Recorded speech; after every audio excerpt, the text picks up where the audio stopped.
known Cab for quite a few years on the North Shore. How could you not know him if you live on the North Shore? I've been here about 20 years. In that time, a background in construction and helping my dad develop tech that he worked out with UH and brought into the private sector. UH is more research. They just, as they develop technology, they just want to run it once or twice and do research papers and get things out there. We need to be more practical if we're going to change things and get them out there. So he had a schism with one of the professors he was working with, went out to Campbell Industrial and built basically a giant pressure cooker that was based off of flash carbonization, which is you heat up, take a bunch of organic matter and you put it in a giant pressure cooker, seal the lid, and it cooks in about an hour. Because it's a pyrolytic environment, it has almost no oxygen is what that means. And we're doing gasification and pyrolysis. So we cook all the gases off from the solid material. And those gases, because you don't have the oxygen in there, and we have some catalysts, they go through a micro-refinery that we have that turns those into what is usable on the islands. We can make many different things, but what's usable here is diesel or kerosene, syngas, and such. And then you also get the leftover carbon from what you cooked. And the whole technology originally started when they were working on it was just to get the theoretical limit of carbon out of a structure with all the VOCs out of it, which is the volatile organic compounds. So in developing it through the years, we basically have a way of dealing and eating just about anything from an organic base. So we can't do minerals, but we can do wood, plastic, tires, car waste, anything gets cooked in there, and then we break it down into its components and make it into fuels and carbon. Green waste will make more carbon, less fuels. Plastics will make more fuels, less carbon, but they can be intermixed in our system. So we do about a ton an hour. And when we were stationary in Campbell for doing research and development, we had 3 of these processors in a row, and we put them in sequence. And then as life happens sometimes, we had to shut down for a family member passed and others had surgery and stuff. When we took it out of storage, we put it into a deployable model for expeditionary. So now it's in 3 20-foot containers. So we can drop deploy it out of a C-130 if we need to, or get it to any small island in the Pacific. Because in the Pacific, and any island or small community in the world, rubbish is a real problem. For all the talk of renewables and everything, no one's talking about where the garbage goes. Most people just stick it in the box, it disappears, they never think about it again. Some places in other countries, they'll take it out of the cities, but there's no dump, they just go dump it out back. In some islands, there's no way to process it, and it's too expensive to export it. And there's just, Majuro, for example, has the highest point on their island is their rubbish pile. Asian Pacific Bank looked at them and said, yeah, we can't, it's not cost effective for us to help them. What you have are these giant incineration plants like we have here. They even proposed years back to put one on the Big Island, and they wanted about $200 million for it. It's not scaled for island size. Our stuff is, and it works in each community. At one time, we were going to go at most of the waste transfer stations around the island, but HECO decided to go with another boiler instead. So, that's all.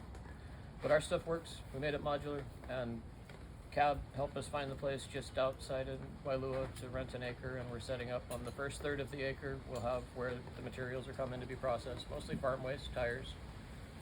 We'll cook it. The carbon will go to the local community, and the fuels will be used to operate whatever vehicles are in the area or a generator if we need. We're not really looking at making power.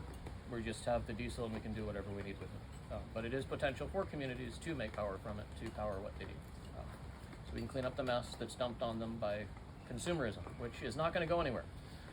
It would be nice if we change it, but that's a long-term goal.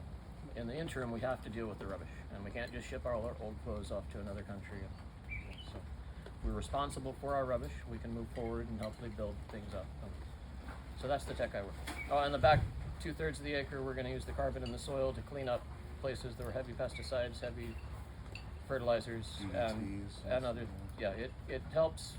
The carbon in the soil, we could talk about hours for. They call it biochar now, but it helps make like condominiums for the beneficial microorganisms.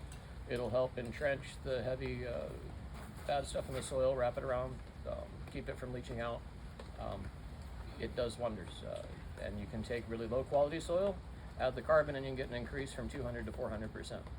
If you have a really nice rich soil, it's not going to make so much of a difference. But if you say go out to some of the islands that are all crushed coral, add some carbon, you're going to get a 200 to 400% increase. And not just the good stuff's going to grow, all the invasives and all the weeds will grow too, but then you have more stuff to cook, so then you can make more carbon, then you can self-perpetuating increase. Coconuts are another great one to do. So our goal is to get our technology out to islands and small communities. The big cities we're not interested in because it's just too much to deal with. Once you start getting into bigger stuff, it bogs things down, and we need to clean up stuff now. So we start on a small level and clean things up and give people a way to be responsible for their rubbish. That's what we do. Well, there's a bunch of other stuff, but that's enough. I'm going to let Tane talk now. Thank you, Shane. Hello, everybody. My name is Tane. I represent two organizations, actually more than that, but for these two for today is actually Global Mana Foundation. I'm chairman of the board. I was executive director of the breadfruit economy, dealing with ulu on the international basis when we started. What was that? Back in 2017, it was like $20.6 billion in breadfruit globally. Now it's up to $45 billion globally in breadfruit. Reason why I'm talking about breadfruit, not just about pyrolysis, breadfruit has been the essential food source throughout Polynesia. We have definitely seen more demand for it in many other parts of the world. We've seen Germany, Australia, New Zealand, the Asian countries are starting to use ulu. Currently, since we started doing the Breadfruit Initiative, which I started off in 2017 with Global Mana, introducing that to the United Nations for sustainable development and food sovereignty, it was a big issue. And one major problem was they were trying to plan for food shortages. Now, I know everybody goes to the store, right? You guys all go to the store and look at your shelves. What do you see? You see spaces on your shelves, right? That's the issue that was brought upon back in 2017. Now it's actually, materialized, and it's actually right in front of us. A lot of countries, such as Africa, we're seeing a lot of stuff go in, but we're seeing the high margins of money come out, but then the countries are still broke and poor, and they need food. So primarily, Global Mana Foundation is pushed into Africa. We started doing, I started working with the Maasai. The Maasai tribe is the oldest tribe in Africa. It's been around way longer before Julius Caesar. These people are actually amazing people. 440,000 people remaining in that tribe today. Peter Soprano, my business partner, is also Prince and High Chief of the Maasai. We came together to bring the pyrolysis plant from GGII Systems, which is different than TCOM. I still do stuff with TCOM. TCOM's more of a smaller process. Mine's larger in municipality. It can go up to process up to 3,000 tons of garbage a day. That's a lot of garbage. So we turn that into the fuel, just like the TCOM does. We have a whole process and refinery at the end. So we've learned that we can take trees, like for instance, we're going to clear a whole lot of trees that don't have food source. They're just trees, just junk trees, which is still good for the environment, don't get me wrong. But you could harvest all those trees, put them into a pyrolysis system, and you have now A1 jet fuel. That's right, jet fuel that goes into a jet that you fly on to fly here to Hawaii, the same jet fuel. So we've learned the process of chemistry and physics in reversing that platform, recapturing the caloric and joule value of the MSW, the municipal solid waste, if I didn't explain that to you before, and your green waste. And we can turn that into fuel and electricity. So the module systems depend on the pyrolysis and how much of the demand is for the country. Right now, Tanzania Zanzibar is running their electricity power in Zanzibar, the island, from Dar es Salaam, the mainland of Tanzania. So there's a line that comes across, goes on the ocean floor, comes up, plugs in, they have a grid. Well, their grid's getting updated too as we speak. So we are there getting ready to fund a $126.5 million plant that's going to yield around $37.5 billion in fuel contracts over the next 25 years. So essentially, we're taking these plants where big colonial settlements were, where there's piles of colonial trash, all this negative progression, right? Well, nobody was doing anything about it. They're not going to ship it out and burn it and receive it. Actually, the recyclables that you guys put in your recycling aren't really recycled. They're burned and incinerated to make you electrical power. So if you drive a Tesla and you say, oh, I drive a Tesla, that doesn't mean anything. It still has to be powered off diesel fuel. All your parts in your Tesla have to be powered and generated by oil manufacturing in order for you to have your Tesla. So all your technology is built by oil and fuel. That's the reality. That technology is going to change very soon. There's a lot of new stuff coming out. There's fusion as well as pyrolysis. There's nuclear fusion in a smaller format. But I do believe that the world will change. It just needs to progress in a lot thought process. We're living off a quarterly spreadsheet. Anybody that does business, it's a quarterly spreadsheet, right? Are we looking at what's happening 1 year, 2 year, 3 year, 4 years down the road? No, we're not. That's the reason why the world is in the situation that it's in globally, with too much trash. We got all this money.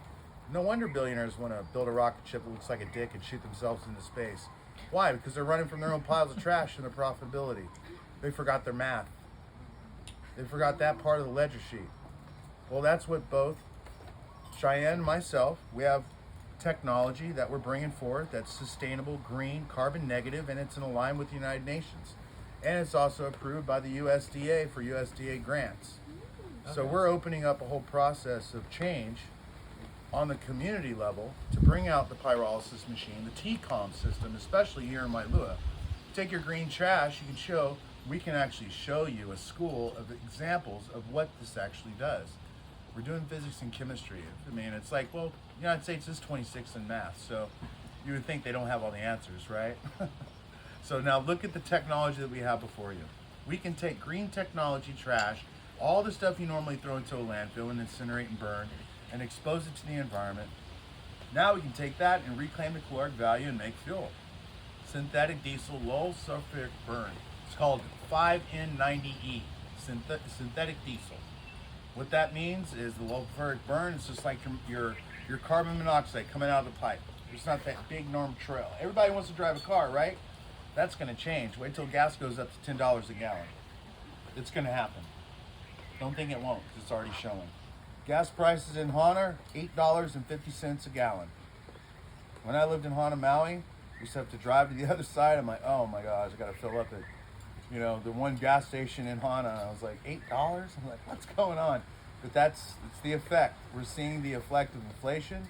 We're seeing the effect of people not really looking at the ledger sheet beyond the quarterly chapter on the spreadsheet. We have to redefine how we're making money, how we're making business. This carbon coming out of these plants can change the technology. All your phones, all your plastics, everything that you see that's synthetic, that's coming from styrenes and petroleum, can be all changed to carbon. Imagine carbon casings on your cell phone, right? All made out of carbon. Technology too. All that'll come from the biochar and the graphene that comes from out of those plants, which is a huge deal. Yeah, there's probably nothing. And for example, one bad example here, which has been covered in newspapers and research, is the way we deal with our green waste. Is we have these wonderful people up the hill that mix. They get the green bins from all of us, and I at least know I don't do it, but I know many others do. You put your green leaves and stuff into a plastic bag, then throw it in there or whatnot. So the plastic that's dumped by these guys and turned into mulch to sell to people is saturated with plastic particles. And it's not just Hawaii. One time I thought, okay, I don't want to buy this stuff here. I'll get something from Home Depot for some mulch. Same damn thing, even if it's from the mainland. So they're mixing plastic into all the mulch that's going out. If you use our technology, you can cook that. You'll make a good carbon, and you'll get some extra fuel out of it because the plastic that's in it. And the metal and other stuff can be separated out afterwards. But currently, that's not a major subject a lot of people are seeing, and it's happening all over. Like they even have some where they have too much plastic and then they just spread it out there. If you drive on the windy road going up and go towards Schofield, you look on the side of the road and you'll see the berm littered and filled with plastic, and that's all they do. True. So we have to be responsible for the plastic and what we're doing with it, and right now we're not. And even all the clothes. Every time you wash your clothes, you're making microplastics. Every time you drive your car, you're making microplastics. Yeah. It's everywhere. And then we can get into the PFAS chemicals, which has had some recent coverage because of the fire retardant in Red Hill, but they make it sound like that's the big deal. Every paper plate you have out there is coated with PFAS. Your water retardant clothes has PFAS chemicals in it. These are all forever chemicals. They call them forever because they'll take thousands of years to break down, if not longer. We can treat that in pyrolysis. You go between 8 and 900 degrees Celsius when cooking it, and it will break down the PFAS chemicals. And right now, granulated activated carbon, which is primarily made from the coal industry, is used for water filtration everywhere. And that's the main way of filtering PFAS out of the water. There's two others. There's a clay that's same as in kitty litter, and then there's a resin they make overseas because it's so toxic to make, they can't make it here, but it works really well at sucking up PFAS. So otherwise you have granulated carbon. And so it can clean up a lot of things. And we have to start getting into the cycle of things, and these are tools to help do that. But then food security is another one. If you don't have food security, you don't have much. And, food dehydrators are something we've both worked on. And that's basic technology that's out there. You can build a dehydrator at home yourself. You can buy a small one, you can get a bigger one. But having food security is necessary for everything. And, sorry. Is it okay if we? Yeah. Yeah. Is this a sustainable business without any help? As in, like, the money that goes into the process of creating the carbon, does that make more money at the end of that? It makes a lot more money. Our ROI is less than 3 years for our small stuff. Yeah, and then ROI. even the big stuff is, Yeah. it just depends on what you're doing and what your market is. Because we can, with our stuff, we can cook just about anything. Some people may just want to do tires. Now that would be a different model than if someone's doing green waste. So we have our core equipment, and then we add on the pre and post processing depending on what is being processed. Kind of like he has the different modules for his larger system. So They're flexible. like a $126.5 million plant, the return on investment on the plant is 3.25 years. That means the plant's paid off. Whoa. And then after that, it's butter. It's That's just crazy. all contracts. Right, and ours is So less you're than- looking at large capex. I mean, we're talking like if I have, because the big joke was, oh, you're going to be more wealthier than Elon Musk. I said, yeah, but I'd have to have at least 15 plants, and I'd have probably about $7.5 trillion to be able to do the process. But I'd have to take me at least $17 billion to make So the plants that I want. The plants have they require a lot of capex up front For his they do. For mine, For it's mine smaller it does. stuff. because you're starting with smaller communities. Right, so Correct. mine's under 10 million, because I don't know what kind of equipment you're gonna That's need. it. It's under 10. Our core equipment's about 5 to 6, and then it depends on what you're processing as to what you need. If I get macadamia nut shells, I don't need anything. I just take them from them and cook them, and that makes carbon, when it's activated, that can be about $11 a pound. And is yours roughly the same time frame, 3.25 years? It's similar, it depends on Yeah, what yeah, in a If sense, you do mine's one shift or you do 2 shifts, there's a big difference. Yeah. But our stuff is designed for islands, and we only project an 8-hour shift a day. We're 24/7. If you want to do more, you can, but and we have the numbers up to 8 hours. We can go all day, but. And it's 2 outputs. You have carbon as output, and you also have diesel. Well, we as also output. have 5N90E synthetic diesel. We're producing, with 8 modules, we're producing 35,000 liters of diesel per day. And then synthetic high-end lubricants, like the super high-end lubricants that you don't see, it's only used in certain applications. We have that as well. But I can take the biochar and send that to my laboratories at Stanford Research Organization and create diamonds.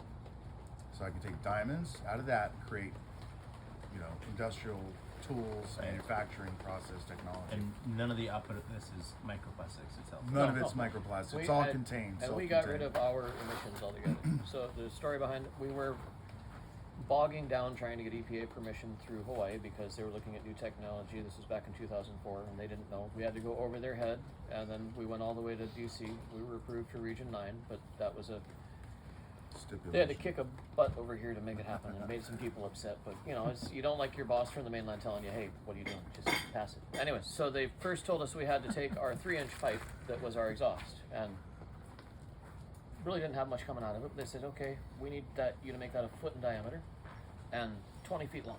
And we're like, "Okay, it's different than we have." But we did that, and they put their sensors in there. Said, "There's not enough airflow. You need to put a fan in your stack." Which was okay. We Was it humored from them, the inside and out? well, we were basically getting ambient air, and we even had the guy blow into it and say, "Look, my breath is more exhaust than your stuff." So we ended up feeding that back into the system. A little extra CO2 actually helps with it. It's all the gases that would be negative are positive because we make syngas and diesels. We can Yeah, tailor all it those to make gases whatever we is capture. needed. We can make kerosene, jet fuel, or diesel, or we can make the pre-compounds for medicines or plastic. But in the islands, you're going to use fuels is what Yeah. you need. You're not going to be exporting the other stuff. So Yeah, it gives a that's a good community a way to make power, have carbon to increase their food supply, and clean up the mess. And that's another big thing too is the biomedical waste, as well as plastics, as well as tires. We see that in every landfill globally, and primarily what we are seeing is the fact that we can take that medical waste and turn it into profit for the hospitals. So like right now I'm working with the Maasai STEM organization, which just means Sioux Technical Education Medical, and it handles 1,000 orphan Maasai children. And so we've actually funded that using breadfruit. And now we're having a pyrolysis plant that's going to come in and back that up. So our big thing is looking at taking away waste, colonial waste. You see a lot of it all over the places, all throughout Africa. Africa is like a wasteland of that. And you see where there's a big presence, you see big piles. And when you see trash, you think money. Money, Yeah. correct. And- Trash is money to me. Yeah, and then last question. Let's say you have a community, average community, whatever that means. Okay. What percentage of their energy consumption could potentially come from this for a given average community? For actually, when you're looking at like for instance, let's take the exothermic process here on Oahu. Okay. They burn 100% of the trash. They only get 20-25% efficiency. And they have an open pipe to the whole environment, everyone that lives in that area. I just got through doing the case medical study for the west side. There's a high cancer rate on the west side. Ava Beach, Kapolei, Red Hill, Nanakuli, Makaha. And essentially, we've actually traced it back to the EPA. And EPA, every time there's a extension or a limit over increase, the EPA comes in and lifts the standard to hide that they're actually releasing that. And they only burn it at night. And that's, you ask yourself why. Because if people saw that during the day, they'd be like, what in the hell are they doing over there? Because anytime you burn trash and certain, composites and mixture and chemicals, you're releasing all the carcinogens in the air. And the fallout falls out onto your plant. So if you're growing a garden, there's no use to eat off your garden if you have fallout on it. So that's the big problem on the west side that, it needs to be health-wise looked at. I think pyrolysis is the answer. It essentially can take negative economies and make them a positive GDP export economy. And that's essentially what Tanzania Zanzibar is looking at. We're working directly with Mama Samia, the president of Tanzania, and she's looking at making that a blue and a green zone, which is huge. And yes, since our pyrolysis plan stepped into Tanzania Zanzibar, we went from having $10 billion of companies come in to now it's $150 billion of companies coming in because we're getting rid of the trash. And that's presenting a bigger platform now. You're having people come in, they want to make it like a nice, beautiful Hawaii without the trash and the engines, right? Without burning piles. And we're going to do that. And it depends on the waste profile of the community as to whether they'll make enough power to do what they Right. want. But for our system, we did a proposal, and we won the 2019 UETA, which is University Economic Development Association. It's 250 universities and such. They come together and present it's competition of plans of various ones. And we presented ours for disaster preparedness, having our equipment in place beforehand for a town the size of Taula, which is about 20,000 or so, maybe a little less. And 50% of the people there over 50 are on dialysis and various other others. If they get cut off, people are going to die. And they will get cut off. It'll take at least a month for Honolulu to get to them. So if you had our equipment in place beforehand, and they're familiar with operating it, the disaster hits, they can start cleaning up the mixed rubbish from the disaster, making fuel from that, and then powering generators. Your grid system's probably going to be down because the power lines are all going to be knocked down if you have a hurricane. Yep. But if you have distributed generators around, you can give people power to get going and keep until you build back and stuff. But anyway, in showing our system before and after, because the people already know how to use the equipment, they can then hop right back to it. I mean, it's modular, it's easy. You shut the doors, bolt it up, the storm passes, put it above the flood line. You can put it on a trailer. So in some cases, yes, it's enough to supply. But if you have some places where we like to stay up 24/7 with grow lights and everything else, that might not be enough. You might need to bring in some extra plastic from someone else. So then you'd start bringing in your neighbor's tires and cooking those. And you get about 2 barrels, which is about 84 gallons of diesel for each batch of tires that we do. Wow. So Thank you. Yeah, no worries. Let's see. There also is a pyrolysis plant going up in Maui. we got the approval for MSW for all the municipal solid waste. They have a large dump there, a big pile of trash. We're going to be doing a large exchange with state local government, which obviously there's always a lot of red tape with that. The EPA wants to step in and do a monitoring system, but we'll see how that all goes. So in process, we're looking for the financing for Maui, which we should hopefully have that in the next couple of months. So I am closing up Tanzania Zanzibar, and it's going to be interesting when you guys get to I get to show you the video when it gets finally opened up and producing. And otherwise, thank you for your time. Thank you for anybody have any questions? Oh, also, there's a video of us in operation at Campbell from years ago, so you can watch that on the website. Oh, and then also too, sorry, Go ahead. on Gaia.net. If you have any questions, you can look at my project in Tanzania Zanzibar. Go to HANGAYA.net. You go to mission statement. It'll present everything the If you pyrolysis take a picture system of that itself. at some Take a time, look at you exactly can show what that we later. do. So otherwise, anybody have any questions? Any? I know it's quiet. Sorry if we. No, so it seems like the main problem is just politics. It at is this point. politics. A lot of it is. Which is why we go smaller. And whereas he has to deal with the Where I have to municipal deal with MSW, EPA I don't and all touch that. the I have to deal with all MSW. that. I'm going with green waste, I'm going for tires, I'm going for plastics and farm waste because I don't have to get heavy regulations for this. I need a boiler permit, and if I collect green waste, I might need a mulch permit. Shredded tires, I have to have a couple small things, all under $1,000 permits that I can have up. And our system can be up in less than a week once it's deployed to an area. Now it depends. If you have prep time for the site and such, that's what it is. But if you're out, for example, California has a problem where they are mandated now to clean up, or I don't want to say sweep the forest, but they're supposed to go out there and do some trimming and other ones. But they have to take that green waste and bring it back to a pyrolysis center or somewhere. It's not cost effective for them because they're going thousands of miles back Using and forth. fuel. And it just doesn't work, but they're trying to make a way to make it work. If you take our stuff, put it on some trailers, take it out there, they can cook it on site, use some of the fuels to supplement the cost of operation, and then the carbon's their choice. They can put it on the ground so it helps things grow better, or they can sell it.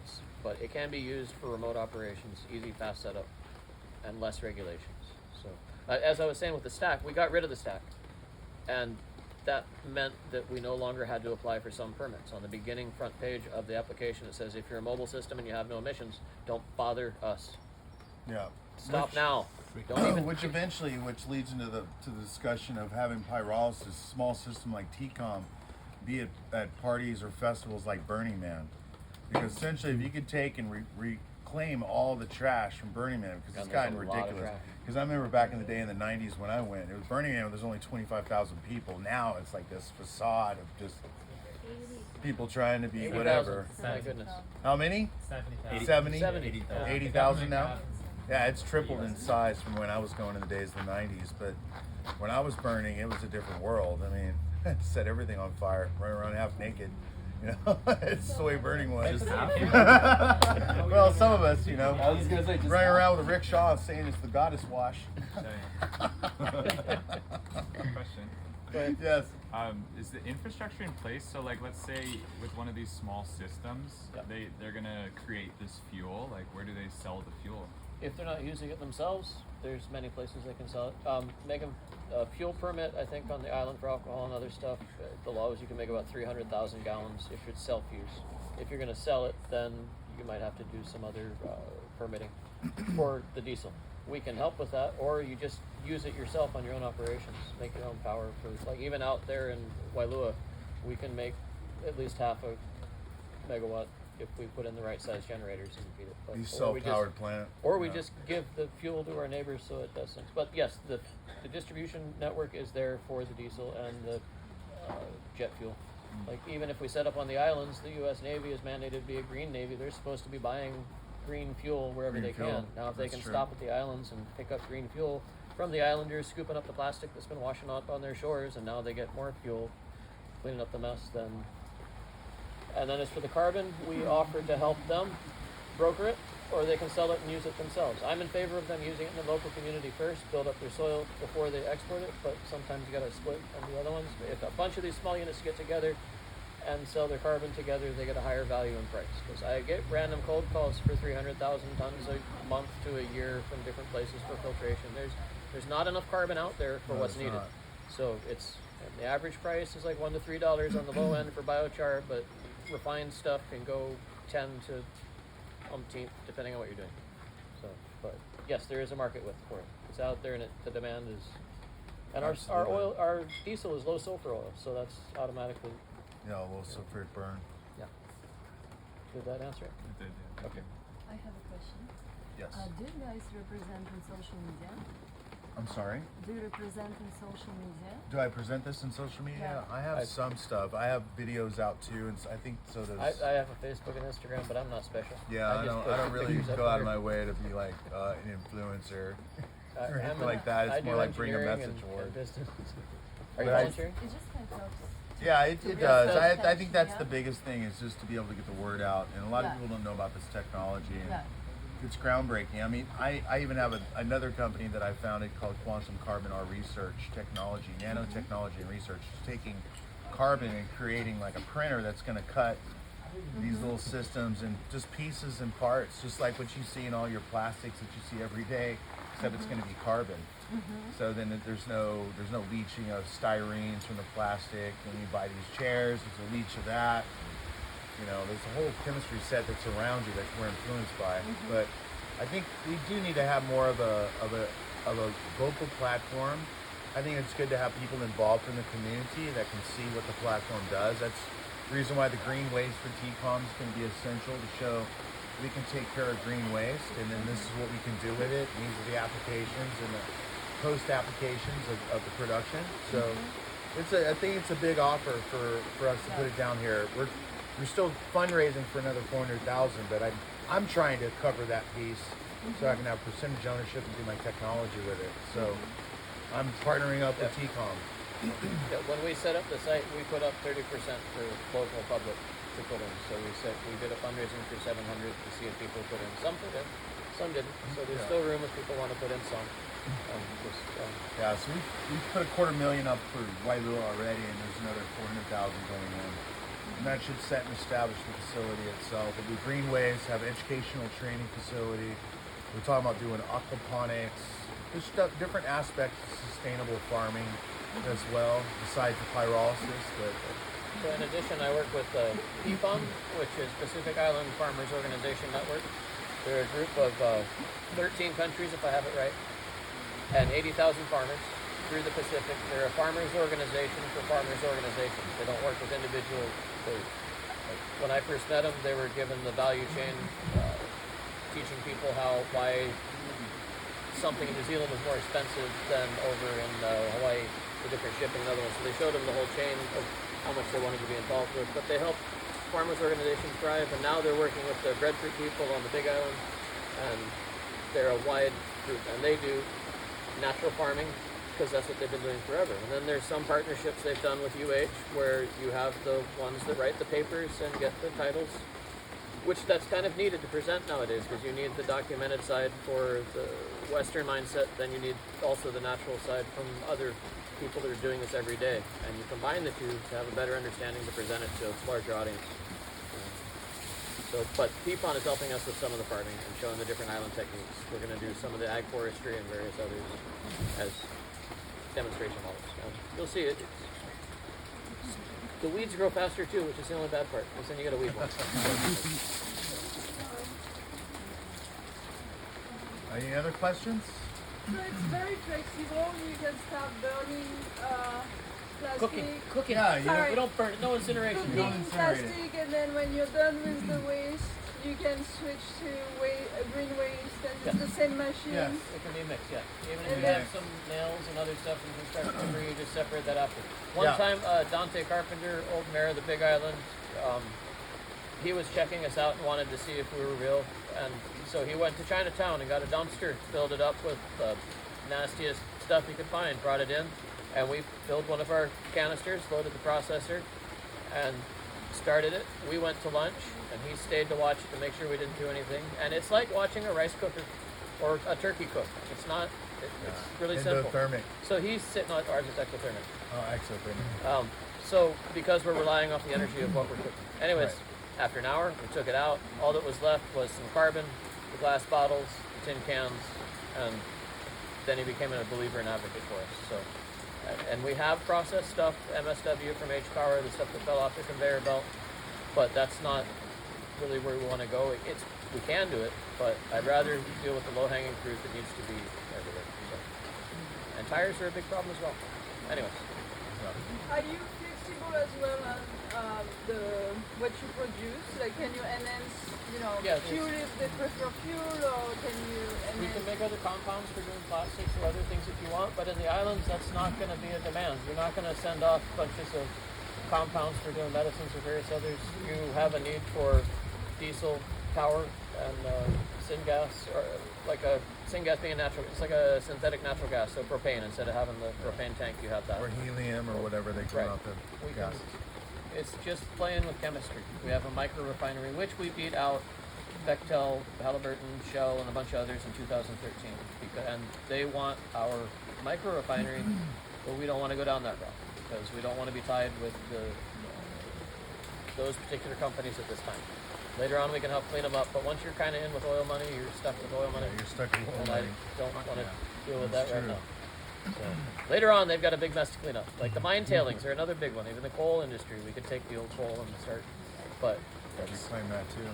it's a big world. It's a big mess, and that's the goal: is to get the technology out where it can be used to clean the stuff up, and then keep doing that. And that gives me something good to work on for the next 40 years. So. Ta-da!